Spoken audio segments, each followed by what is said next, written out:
கர்த்தருக்கு ஸ்தோத்திரம். இந்த நாள் தேர்த்துளி நிகழ்ச்சியிலே உங்களை நான் மீண்டும் சந்திப்பதில் அதிக மகிழ்ச்சி அடைகிறேன்.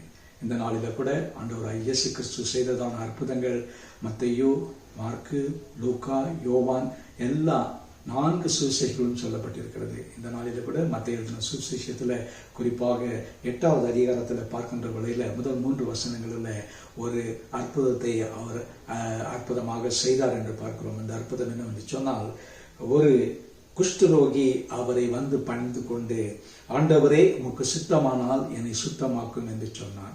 இந்த நேரத்தில் பாருங்க, ஒரு குஷ்டரோகி அந்த காலங்களிலே இஸ்ரவேல் மக்கள் மத்தியில குஷ்டரோகம் என்பது ஒரு பயங்கர கொடுமையான ஒரு வியாதியாக இருந்தது. யாரும் அவர்கள் வெளியிலே வரக்கூடாது, வந்தால் அவர்கள் மற்றவர்களுக்கு முன்பாக தீட்டு என்று சொல்லிக்கொண்டே வர வேண்டும். அது ஒரு பயங்கரமான ஒரு நோயாக இஸ்ரவேல் ஜெயிலே காணப்பட்டது. ஆண்டவர் இயேசுவுக்கு நல்லா தெரியும், அவன் அந்த ஒரு மனிதன், குஷ்டரோகம் நிறைந்த ஒரு மனிதன் இயேசுவினிடத்தில் கிட்ட வந்து, ஆண்டவரே என்னை சுகமாக்கும் என்று பார்க்கிறான்.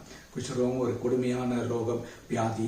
அதை ஒரு மருத்துவர் கூட அவர்களை சுகமாக்க முடியாது. அவர்கள் பாளையத்துக்கு புறம்பே இருந்து அவர்கள் தங்களுடைய வாழ்நாளை கழித்து அங்கேயே மறிக்க வேண்டிய சூழ்நிலைகள்லாம் உண்டு.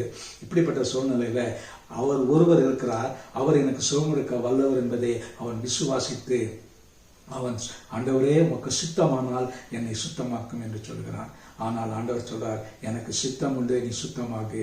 உடனடியாக அவனுடைய குஷ்டரோகம் அவனை விட்டு நீங்கி போயிற்று என்று பார்க்கிறோம். அந்த நேரத்தில் இயேசு என்ன சொன்னார், நீ போய் ஆசாரியனுக்கு உன்னை காண்பித்து பலி செலுத்து என்று சொல்கிறார். உடனடியே அவன் புறப்பட்டு போய் பலி செலுத்தினான் என்று பார்க்கிறோம்.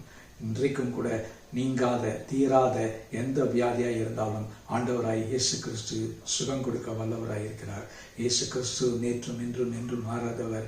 2000 நாட்களுக்கு முன்பாக, ஆண்டுகளுக்கு முன்பாக அவர் அற்புதங்களையும் அடையாளங்களையும் செய்தது போல இந்த நாட்களிலும் அவருடைய வார்த்தையின்படியும் அவருடைய நாமத்தின்படியும் எந்த வியாதியஸ்தர் மீது கை வைத்து ஜெபிக்கும் பொழுதும் இயேசுவுக்கு அதே இருந்த வல்லமையை அவர் நமக்கு கொடுத்திருக்கிறார்.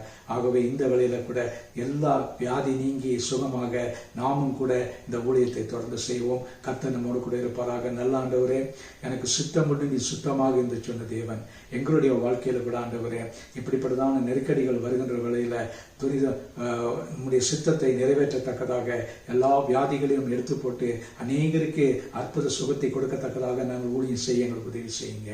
இதை கேட்கிற அநேகர்ல ஏதாவது வியாதிப்பட்டு இருந்தா, இந்த வியாதியே தான் இல்லையா, எந்த வியாதியாக இருந்தாலும் அதை நீர் சுகப்படுத்த வல்லவர், அற்புதங்களை செய்ய வல்லவர் என்பதை நாம் விசுவாசிக்கிறோம்.